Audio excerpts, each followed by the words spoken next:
Bismillahirrahmanirrahim. Assalamu alaikum. My name is Hassan and today we are going to write container, widget, element or column on specific days in a week in Elementor WordPress. Before starting work, it's my request, please subscribe my channel. Thank you. Now back to our work. So this is a container or column.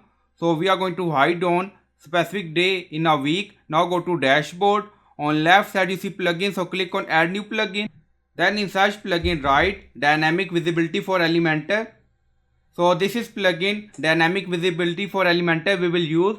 So you will install this plugin and activate it, and after activation go to Elementor page and refresh the page, and after click on edit container. Now you see edit container, so click on it, and then you see new option visibility, so click on it, and then you see dynamic visibility. Enable this option, yes, and then you see display mode. Now click on hide. So we are going to hide on specific days in a week, and then you see trigger. You see we select date and time. Now remove first. Click on it. You see all option, and then select date and time.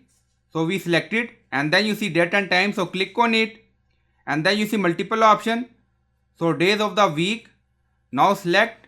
So you can select days according to requirement, and on that days specific content, widget or element hide.